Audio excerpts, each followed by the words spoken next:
सभापति महोदय, मैं राष्ट्रीय राजमार्ग 39 सीधी सिंगरौली के संदर्भ में अपनी चिंता व्यक्त करते हुए माननीय मंत्री महोदय से प्रश्न करना चाहता हूं कि यह कार्य वर्ष 2008 में स्वीकृत हुआ है और अभी 2023 तक पूरा नहीं हुआ, 15 वर्ष हो चुके हैं और इसमें कारण बताया गया है कि भू अधिग्रहण में देरी। तो मैं माननीय मंत्री जी से जानना चाहता हूं कि किस तहसील के किस किस गाँव में अभी तक भू अधिग्रहण शेष है और भू अधिग्रहण में जो विलंब हुआ है उसके लिए क्या माननीय मंत्री महोदय राज्य सरकार के अधिकारियों को जिम्मेदारी ठहराने के लिए राज्य सरकार को लिखेंगे? Honourable minister. सम्माननीय अध्यक्ष महोदय, ये बात बिल्कुल सही है। ये प्रोजेक्ट 19/9/2013 को बीओटी बेसिस पे ग्यामन इंडिया को दिया गया था। तब उस समय काफ़ी समस्या आई, बाद में ये कंपनी काम नहीं कर सकी, उनको टर्मिनेट किया गया और फिर से नया टेंडर निकालकर फिर इस प्रोजेक्ट को शुरू किया गया। इसकी लेंथ 105.59 किलोमीटर है, इसकी कीमत 530 करोड़ है और अभी डेट अवार्ड हो गया प्रोजेक्ट 28/6/21 को और इस साल दिसंबर तक इसको किसी भी स्थिति में पूरा करने की हम कोशिश कर रहे हैं। वहाँ के एमपी और आनंदीय सदस्य सभी की तरफ से इसका फॉलोअप होता है। इसमें जो अड़चने हैं उसमें ये मध्य प्रदेश की MPRDC इन्होंने ये प्रोजेक्ट दिया था, ये काम देखते हैं। आज मेरी उन MD से भी बात हुई है।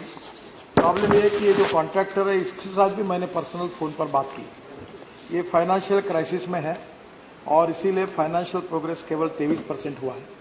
आज मैंने सूचना दी है कि बेटुमेन की ग्रेड 30-40 का जो कैश डिफरेंस था वो उसको तुरंत देकर उसको आवश्यकता होगी तो एस्क्रो अकाउंट में डालो और वो पैसे वेंडर को देकर इसका काम पूरा करो, ये भी सूचना दी है। अभी 33.11 करोड़ का फाइल आया है, वो तुरंत मंजूर करके उसको पैसे की भी व्यवस्था करेंगे। ये भी कॉन्ट्रैक्टर जो नया आया वो भी फाइनेंशियल प्रॉब्लम में है। ये जो होता है हमारे यहाँ टेंडर प्रोसेस होती है और ई टेंडर होता है और मुझे इस बात की खुशी है कि अभी तक अलग अलग डिपार्टमेंट में जो काम करने का मौका मिला तो करीब 50 लाख करोड़ रुपए के टेंडर हुए, पर एक भी टेंडर ऐसा नहीं था जो ई टेंडर हुआ नहीं और अभी तक एक भी प्रश्न पर कोई करप्शन का सवाल नहीं उठा। हमारे प्रधानमंत्री जी के नेतृत्व में we are transparent, time bound, result oriented and corruption. और ये प्रोजेक्ट, बाकी 2 प्रोजेक्ट ऐसे हैं देश में जिसमें दुर्भाग्यपूर्ण अटके, उसमें से एक है और मैं खुद मॉनिटर कर रहा हूं और शायद दिसंबर के पहले इसका काम अभी पूरा हो जाएगा। अभी ये क्वेश्चन के पहले वहाँ की मेंबर ऑफ पार्लियामेंट भी चैम्बर में आई थी, फिर कल मैंने ब्रीफिंग के समय सबसे बात की, आज भी की। उनकी व्यथा बिल्कुल सही है और इसलिए ये काम जल्दी पूरा होगा। अभी इंक्रोचमेंट में 1.8 kilometre main highway and 4.855 kilometre service road encroachment निकालनी जो कलेक्टर का काम है। बाद में इसमें जो लैंड एक्विजिशन वर्क है 800 मीटर और 254 मीटर मेन हाईवे में and 546 metre in service road, ये बाकी है। अब 2013 का प्रोजेक्ट है, हम 2023 में है, 10 साल में भी ये लैंड एक्विजिशन नहीं हुई। मेरा आपसे एक अनुरोध है कि आप वहाँ कलेक्टर साहब से बात करके और ये जो स्टेट गवर्नमेंट से जो काम होता है उसमें थोड़ा सा आप भी फॉलोअप करिए और वो प्रॉब्लम भी सॉल्व हो जाएंगे और निश्चित रूप से दिसंबर के पहले ये काम पूरा होगा। ये बहुत महत्वपूर्ण है, आपको बहुत तकलीफ होती, ये भी मुझे पता है, मैं 5-7 बार इसकी मीटिंग ले चुका हूँ, पर अब ऐसा लगता है कि दिसंबर तक हम इसको पूरा करेंगे। Second supplementary Shri Ajay Pratap Singh. माननीय सभापति महोदय, हमारे सड़क परिवहन मंत्री जी की पूरे देश में प्रतिष्ठा है और उन्होंने सड़क परिवहन क्षेत्र में क्रांतिकारी काम किया है। यद्यपि उन्होंने हमारे सीधी सिंगरौली सड़क के संदर्भ में काफ़ी विस्तार से हर पहलू पर यहाँ पर जानकारी दी है, उनकी बातों से मैं संतुष्ट हूँ। लेकिन एक बिंदु की ओर मैं ध्यान आकर्षित करता हूँ कि माननीय गडकरी साहब की पूरे देश में इतनी प्रशंसा होती है, इतनी प्रतिष्ठा होती है, हमारे सीधी सिंगरौली के लोग पूछते हैं कि सीधी सिंगरौली में आके क्या हो जाता है। तो मैं ये निवेदन करूंगा कि कम भविष्य में ये प्रश्न न खड़ा हो। बट बिफोर दैट ये प्रशंसा है ना, it is not limited to this country only. I have been abroad thrice. I can share it with you. Honorable Minister. Sir, आपका आभारी हूँ। अध्यक्ष महाराज ये बात कह रही है सही है, मुझे भी बड़ा इसका जवाब देते समय गिल्टी कॉन्शियस महसूस हुआ। देश में मुंबई टू गोवा और ये जो सीधी सिंगरौली, इसके ऊपर किताब लिखी जा सकती है अध्यक्ष महोदय। पहले एक आया था जब बीओटी में अटका था तो कोल इंडिया से पैसे मांगकर कुछ रोड को करने की बात आई, फिर वो कोल इंडिया के प्रस्ताव आए। सर ये दुर्भाग्यपूर्ण है, इसके अलावा मेरे पास कोई जवाब नहीं। पहली पार्टी फेल हो गई, वो एनसीएलटी में चली गई, उसको टर्मिनेट किया तो कोर्ट में गई, कोर्ट स्टे दिया तो अवार्ड नहीं हो पाए, फिर अवार्ड किया तो दूसरी पार्टी आई, वो भी अच्छी नहीं निकली। अब प्रोसीजर ये है कि कानून के हिसाब से अगर वो काम भी नहीं करता तो भी उसको नोटिस देना पड़ता है, उसको टाइम देना पड़ता है, फिर वो कोर्ट में जाता है, फिर आर्बिट्रेशन, कॉन्सिलेशन। अब ये प्रोसीजर है और उसको किए बिना कुछ कर नहीं पाते। पर सच्चाई ये है जो मैं बिल्कुल एक्सेप्ट करता हूं कि बहुत तकलीफ इनको होती है। WCL की माइन है, वहां ट्रक, हेवी ट्रक जाते हैं, पोल्यूशन होता है। और कंक्रीट रोड बनाने के बारे में भी उनको कहा था। अब वो कॉन्ट्रैक्टर से कल मैंने बात की है और मुझे लगता है कि उसको अभी 33 करोड़ रुपए देंगे, उससे उसका वर्किंग कैपिटल का प्रॉब्लम सॉल्व होगा। और आप इतने दिन आपने हिम्मत से इसका मुकाबला किया, दिसंबर ये 99% अब रोड पूरा हो जाएगा। श्री अरुण सिंह जी। मैं माननीय मंत्री जी से जानना चाहूंगा, करीब 6 साल पहले प्रयागराज से होते हुए मिर्जापुर और सिंगरौली के एक नेशनल हाईवे की घोषणा किया था और अभी तक उस पर काम शुरू नहीं हुआ। कब शुरू होगा और कब पूरा होगा? क्योंकि इसके माध्यम से दूरी भी कम होगी और लोगों को, सैकड़ों गांवों के लोगों को राहत भी मिलेगी। Honourable minister. सम्माननीय अध्यक्ष महोदय, अभी जो नेशनल हाईवे को नंबर मिला है उसी के ऊपर हम काम कर सकते हैं और वो भी खर्चा काफी बड़ा है। अब भारतमाला 2 का भी अप्रूवल अभी वेटिंग में है और जब तक इस रोड को हम नंबर नहीं दे पाएंगे तब तक इस पर खर्चा नहीं कर पाएंगे। तो थोड़ी सी समस्या है। हम लोग अभी आज तो इसके ऊपर कोई मार्ग निकाल नहीं सकते, पर जब भी हमें कई अवसर मिलेगा तो इस रोड को हम प्राधान्य से करने की कोशिश करेंगे। श्री गुलाम अली। सर, हमारे जो सड़क के ऑनरेबल मिनिस्टर्स हैं, जम्मू कश्मीर में नेशनल हाईवे 4 लेन, 6 लेन, टनल्स, जम्मू और कश्मीर में दूरी कम हो रही है। हमारे पास अल्फाज कम हैं एप्रिसिएशन के। एक छोटा सा बात है कि कश्मीर और जम्मू के बीच में एक खित्ता है, उसको खित्ता चनाब बोलते हैं, दरियाई चनाब। उसके आसपास क्या है कि जो एक्सीडेंट क्रैश बैरियर होते हैं, तो क्या है चेयरमैन सर कि वो जितना मर्जी बड़ा ट्रक है, एक बार वो स्किप हो गया रोड से तो वो अब हाइड्रो की वजह से लेक है तो वो वापस ना डेड बॉडी ना वो ट्रक मिलता है। तो मैं ऑनरेबल मिनिस्टर साहब से ये कहूंगा कि डोडा से किश्तवाड़ और उधमपुर से जो नेशनल हाईवे है श्रीनगर की तरफ, बनहाल की तरफ, इसमें एक्सीडेंट क्रैश बैरियर अगर हों तो हमारे जो हादसे हैं वो थोड़े कम किए जा सकते हैं। Honourable minister. चेयरमैन महोदय, इसमें ये बहुत ही कठिन ऐसी जगह है जहां पहाड़ियों से रास्ता जाता है और जम्मू से श्रीनगर के बीच में हम 18 टनल बना रहे हैं, उसमें से 14 टनल पूरी हुई है।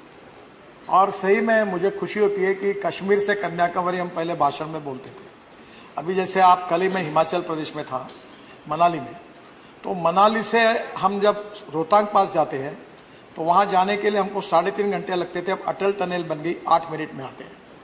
और उसके बाहर आने के बाद हम लद्दाख लेह तक 5 टनल बना रहे हैं। और मैं आपसे भी अनुरोध करूंगा, मैंने लोकसभा के स्पीकर भी आने वाले थे, हमारी कमेटी को, आप राज्यसभा को भी आमंत्रित करता हूं।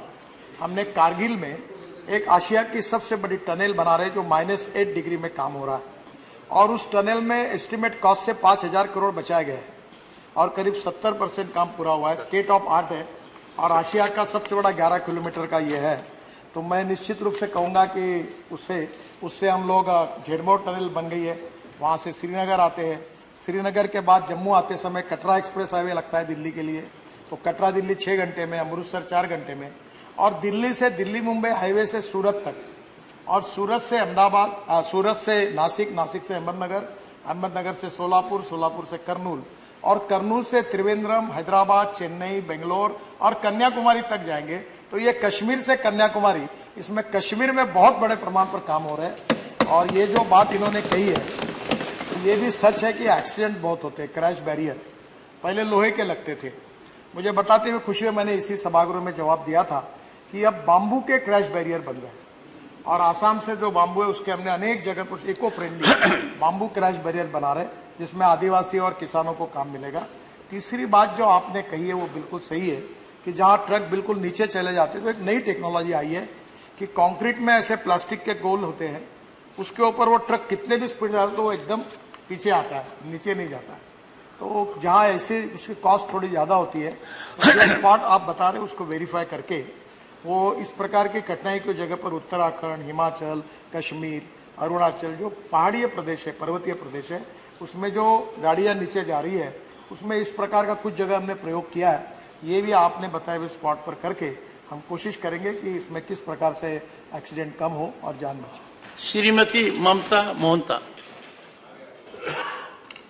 धन्यवाद सभापति महोदय। मैं आपके माध्यम से पूछना चाहूँगी मंत्री जी से, जो भोड़ागुड़ा से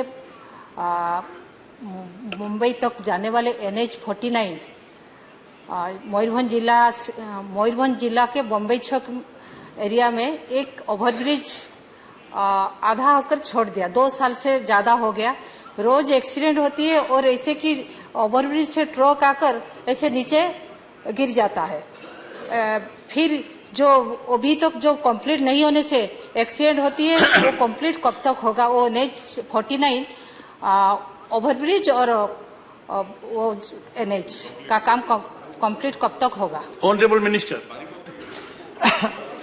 सम्मान्य प्रेसिडेंट सर, ये सीधी सिंगरौली का केवल प्रश्न था और आदरणीय सदस्य ने पूछा है, तो मेरे पास अभी इसकी जानकारी नहीं है, पर मैं तुरंत जाकर इसको वेरीफाई करूंगा। आप भी कल मेरे ऑफिस में आइए और इसको पूरा करने के। वैसे मुंबई से कलकत्ता ये रोड में काफी जगह 4 लेन हुआ है।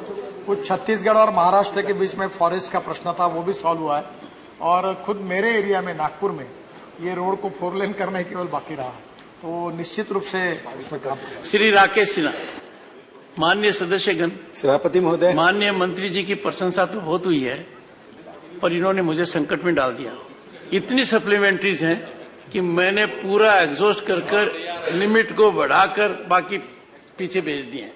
I will consider the honourable members request next time more intelligently. Rakesh Sinha. सभापति महोदय, इंफ्रास्ट्रक्चर के क्षेत्र में अभूतपूर्व प्रगति हो रही है, जिसकी चर्चा आपने भी की और पूरे सदन ने की।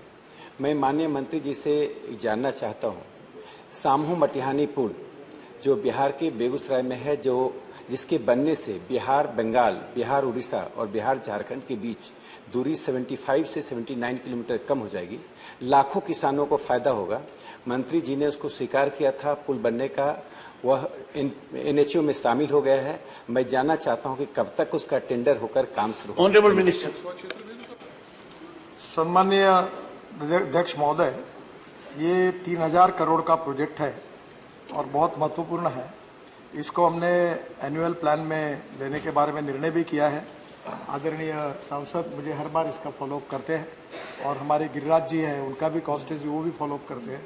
तो मैं निश्चित रूप से उनको विश्वास दूंगा कि लैंड एक्विजिशन शुरू हो गया है और इस साल लैंड एक्विजिशन पूरा होने के बाद इसमें आप भी सहयोग करिए, कलेक्टर से ये लैंड एक्विजिशन कराइए, बीड बुलाएंगे और इसी फाइनेंशियल ईयर में उसको शुरू करने की कोशिश करेंगे।